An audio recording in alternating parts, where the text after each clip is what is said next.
The rain had been falling for almost an hour when little Emma stopped walking and pulled her mother's hand. "Mummy, look." Her mother, Clara Bennett, followed her daughter's gaze and saw a homeless man sitting barefoot against an old stone wall, his thin gray jacket soaked through, his hands trembling from the cold. Clara had only $100 bill left in her purse. It was supposed to buy groceries for the week, pay for Emma's medicine, and help them survive until Friday. She knew exactly how much food was left in their kitchen. She knew the balance in her bank account. She knew that giving away that money could make the next few days painfully difficult. But then the little girl in the blue raincoat whispered, "He's cold."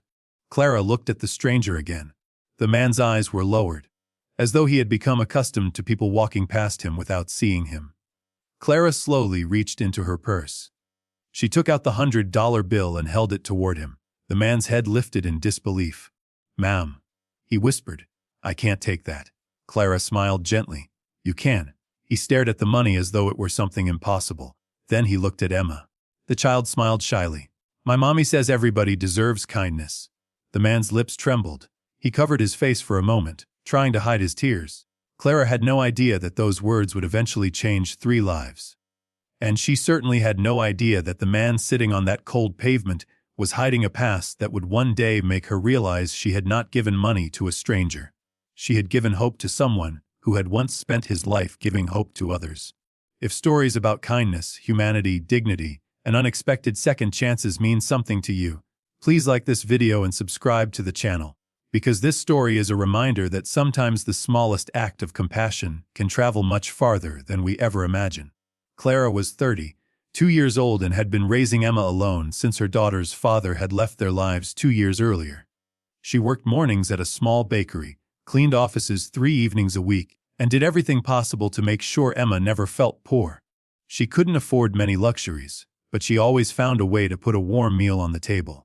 That afternoon, Clara had gone into town because Emma needed medicine. They had stopped at a pharmacy, bought the prescription, and then started walking toward the bus stop. That's when they saw the homeless man. His name, though they didn't know it yet, was Daniel Mercer. He looked like someone who had been forgotten by the world. His beard was untrimmed. His shoes were missing. His blanket was soaked at the edges. Beside him sat a small cardboard sign with only a few words, "Anything helps. Thank you." Clara had seen people like him before. Usually, she kept walking because she couldn't afford to help everyone. But that evening was different. Perhaps it was the rain. Perhaps it was Emma's innocent concern. Or perhaps Clara simply remembered what it felt like to need help and have nobody there. She sat beside Daniel for a moment. "Have you eaten today?" she asked. Daniel hesitated. "Not since yesterday." Clara looked toward the bakery across the street. She had enough money for one small meal, but after giving him the $100, she had nothing left. Still, she walked across the street and asked the baker for a loaf of bread and 2 small pastries. The baker recognized her as one of the cleaners who worked nearby and quietly gave her the food without asking for payment. Clara returned and handed the bread to Daniel. He stared at her. "Why?" he asked. "Why would you do this?" Clara shrugged. "Because you're hungry." Daniel shook his head. "People don't usually stop." Clara looked at Emma. "My daughter noticed you." Daniel looked at the little girl. "She's a good child." Clara smiled. "I'm trying to teach her that having little doesn't mean you have to become hard." Daniel lowered his eyes. For several seconds, nobody spoke. Then he asked Clara her name. She told him. He repeated it quietly, as though memorizing it. "Clara," he said, "I promise you, I will never forget this." She smiled. "You don't have to remember me. Just remember that somebody saw you." Those words struck him harder than the money. Before Clara and Emma left, Daniel carefully folded the bill and held it against his chest. Clara walked away without looking back. She didn't see him crying after they disappeared around the corner. She didn't know that he wasn't crying because a stranger had given him money. He was crying because, after years of feeling invisible, someone had treated him like a human being. And that night, Daniel made a decision he hadn't made in years. Daniel didn't spend Clara's money that night. Instead, he walked several blocks through the rain to a small hostel that accepted people without permanent homes. He rented a room for 3 nights, bought a warm meal, and purchased basic clothing. But before sleeping, he placed the remaining money on the table and stared at it for a long time. To anyone else, it was simply a $100 bill. To Daniel, it represented something much larger. It reminded him of the man he had once been. 20 years earlier, Daniel Mercer had been a successful financial executive. He had worked in a respected company, lived in a comfortable apartment, and donated regularly to shelters and community programs. He had believed he understood poverty because he had helped people who experienced it. But life had eventually taught him that knowing about suffering and experiencing it were completely different things. After a family tragedy, Daniel's marriage collapsed. His closest friend died unexpectedly. Then Daniel made a series of financial decisions that destroyed his savings. He lost his job, his home, and eventually his confidence. Pride prevented him from asking former colleagues for help. Months became years. He moved between shelters and temporary jobs until eventually he stopped believing he could return to his old life. What made it worse was how invisible he became. People stopped asking his name. They called him the homeless man. Some avoided eye contact. Others threw coins without looking at him. Daniel had slowly begun believing the world had forgotten him. Then Clara came along. She had not asked what he had done wrong. She had not demanded proof that he deserved help. She had simply seen a hungry human being. Her kindness reminded him of something he had once learned from his own grandfather. If you have enough to share, share. If you don't have enough, share your heart. Daniel remembered another lesson from history. He had once read about Nicholas Winton, the British humanitarian who helped rescue hundreds of children from Nazi-occupied Europe before the Second World War. Winton did not wait for someone else to solve the problem. He organized transportation, found families willing to shelter children, and quietly worked behind the scenes. For decades, he rarely spoke about what he had done. Daniel had always admired that kind of humility. Another name came to his mind too: Abdul Sattar Eddy, the Pakistani humanitarian who devoted his life to helping people regardless of their background or status. Eddy's philosophy was simple. Human suffering mattered more than labels. Daniel had once donated to organizations inspired by people like him. But sitting alone in that tiny hostel room, Daniel finally understood the deeper lesson. Kindness wasn't about having more than someone else. It was about refusing to look away when you had the opportunity to help. Meanwhile, Clara had returned home and discovered the consequence of her decision. There was almost no food in the kitchen. She opened the refrigerator and found half a carton of milk, a few eggs, and some vegetables. She stared at the empty shelves and sighed. Emma climbed onto a chair. "Mummy." "Yes, sweetheart. Are we poor now?" Clara's heart tightened. She knelt beside her daughter. "We were never rich, sweetheart." Emma looked confused. Clara smiled. "But we're still okay." That night, Clara cooked vegetable soup and divided it carefully between them. She told Emma that sometimes people had to make difficult choices. Emma asked, "Was giving the money the right choice?" Clara paused. She couldn't lie. "I don't know." Emma hugged her. "I think it was." Clara smiled through tired eyes. "So do I." The next morning, Clara returned to the bakery and worked her shift. She didn't tell anyone what she had done, but something unexpected happened. The bakery owner noticed that Clara had skipped breakfast and quietly packed a bag of food for her. One coworker offered to drive her home. Another brought groceries the next day. Clara realized something beautiful: kindness often created more kindness. She had given what she could, and somehow people around her began giving too. 3 days later, Daniel walked into a community center wearing clean clothes. He asked for help finding employment. The counselor recognized his name from old records. "Daniel Mercer?" she asked. "Wes." She searched the computer. Her expression changed. "You used to work in finance." Daniel nodded.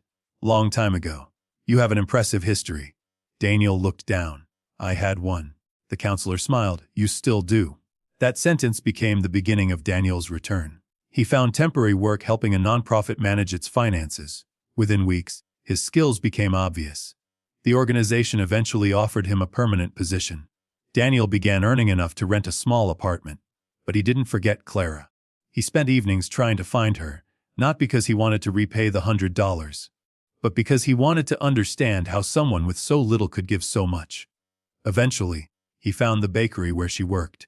He stood outside one afternoon, watching Clara through the window as she served customers. He could have walked inside immediately. Instead, he waited. He wanted to make sure he approached her with dignity, not as a man seeking charity, but as a man who had finally found his way back. And when he finally stepped through the bakery door, Clara looked up and froze. For several seconds, Clara didn't recognize the man standing near the bakery entrance. He was clean-shaven, wearing a dark coat and simple shoes. His hair was neatly trimmed. He looked healthier, stronger, almost like a completely different person. Then he smiled. Clara's eyes, Wadiel. He nodded. Clara walked around the counter. Oh my goodness. Daniel smiled. Hello, Clara. She looked at him carefully. What happened? Daniel glanced toward Emma, who was sitting at a small table doing homework. You happened. Clara shook her head. I only gave you some money. Daniel smiled gently. You gave me something much more important. Clara didn't know what to say. Daniel explained how the money had helped him get through those first few days, but more importantly, how her words had reminded him that he was still worth saving. I had forgotten my own name, he admitted. Everyone saw a homeless man. You saw Daniel. Clara's eyes filled with tears. I didn't do anything special. You did, he said. You gave when you couldn't afford to. Clara looked embarrassed. I was just trying to help. Daniel nodded. That's what makes it special. He then told her about his previous career and the years he had spent rebuilding his life. He explained that he had recently accepted a position with a nonprofit organization that helped people facing homelessness. Clara smiled. That's wonderful.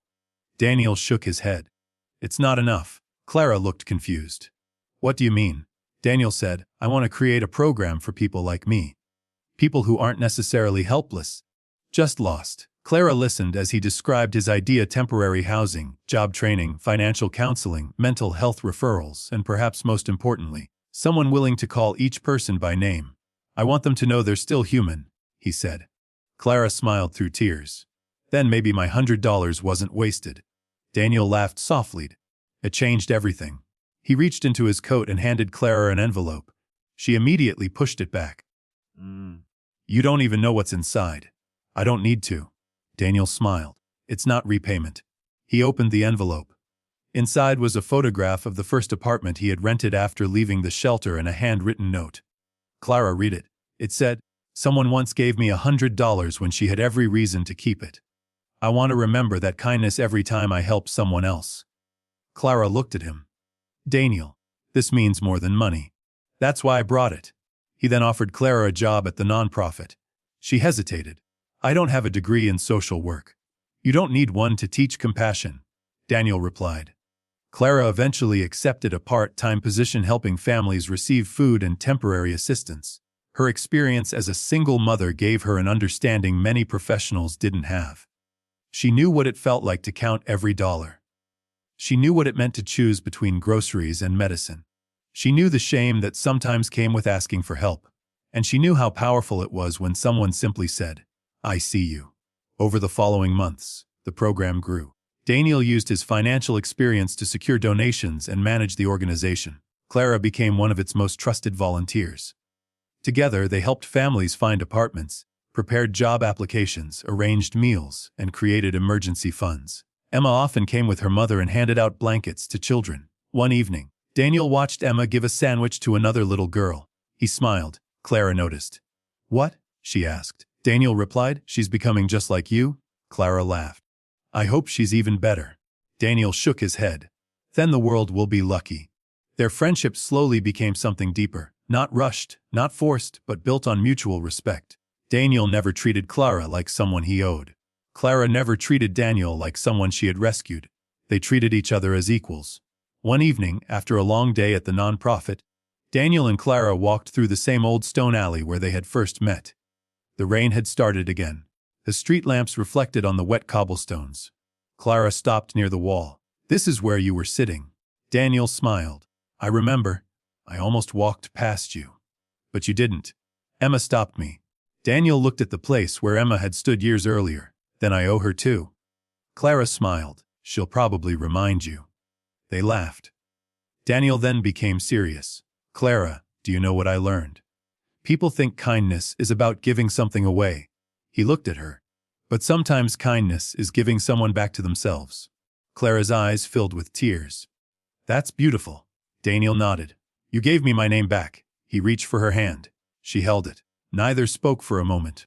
There was no grand declaration, no dramatic promise. Just two people who had survived difficult chapters and found something meaningful on the other side. Over time, their relationship grew naturally. Daniel became a trusted presence in Emma's life, helping with school projects and teaching her simple lessons about money and responsibility. Clara and Daniel eventually opened a larger community center together. Above its entrance was a simple sign. Everyone has a name. Inside were photographs of people who had once been homeless but had rebuilt their lives. At the center of one wall was a framed $100 bill. Not the original bill, but a symbolic replica. Beneath it were the words, "Kindness is never wasted." Thousands of people eventually passed through that building. Some needed food. Some needed shelter. Some needed employment. Others simply needed someone to listen. And whenever Daniel told the story of how the center began, he always said the same thing. It started with a woman who had only $100 left and still believed another human being deserved dignity. Years later, Clara stood inside the community center she and Daniel had built together, watching families line up for warm meals, winter clothes, temporary housing assistance, and job support. What had started with $100 in a rainy alley had grown into something neither of them could have imagined. But Clara always reminded the volunteers that the most important thing they offered was not food or money. It was dignity. Daniel understood that better than anyone. He knew what it felt like to sit on cold pavement while strangers looked away. He also knew what it felt like when one person stopped and treated him like a human being. Never make someone feel ashamed for needing help, he often told the volunteers. You don't know how close any of us might be to needing the same kindness. Emma had grown into a thoughtful young woman who volunteered at the center whenever she could. One afternoon, she found Daniel sorting donations and asked, "Do you still think about that $100? Daniel smiled. "I think about what it meant." Emma sat beside him. "What did it mean?" Daniel paused. "The money helped me survive a few difficult days, but your mother gave me something more important. She reminded me that I still had a name, a future, and a reason to get back up." Emma smiled. "So kindness doesn't always fix someone's life." "No," Daniel replied. "Sometimes kindness simply gives someone enough hope to fix it themselves." That evening, Clara and Daniel walked through the same old stone alley where they had first met. Rain fell softly, just as it had years before, and the wet cobblestones reflected the golden street lamps. Daniel stopped beside the wall where he had once slept beneath a worn blanket. "I remember everything," he said quietly. Clara looked at him. "So do I." Daniel smiled. "You know what I find strange?" "What?" "You thought you were giving me your last $100. Clara laughed softly. "No," he said. "You were giving me a beginning." Clara's eyes filled with tears. "I was scared that night. I didn't know how I would feed Emma." Daniel nodded. "And yet you helped someone who had even less." Clara looked down the alley. "Maybe that's what being human means. Sometimes we help even when we're afraid." Daniel reached for her hand. "And sometimes the kindness comes back in ways we never expect." They continued walking until they reached the small community center nearby. Above its entrance was a simple sign, "Everyone has a name." Daniel had chosen those words because of Clara. Inside, dozens of people were receiving meals and talking with counselors. Some were searching for jobs. Some needed temporary housing. Others simply needed someone to listen. Clara watched a volunteer kneel beside an elderly man and speak to him gently. She smiled. Daniel looked at her. "Do you regret giving away that money?" Clara shook her head. "Not for a second." Their story had taught the community something powerful. Kindness did not require wealth. Dignity did not require status. Compassion did not require knowing someone's entire story. Sometimes all it required was stopping long enough to see another person. Daniel had once been a man sitting alone in the rain, convinced the world had forgotten him. Clara had once been a struggling mother terrified of tomorrow. Somehow, one small act of kindness had connected their lives and created something far bigger than either could have imagined. And that was the lesson they carried forward. You never know what someone is fighting, what they have lost, or what they are capable of becoming. But one moment of kindness can remind them that they are still seen, still valued, and still worthy of hope. If this story touched your heart, please like this video and subscribe to the channel for more emotional stories about kindness, humanity, dignity, love, and second chances. And remember, you don't have to have everything to give something. Sometimes the smallest kindness can become the beginning of someone's greatest comeback.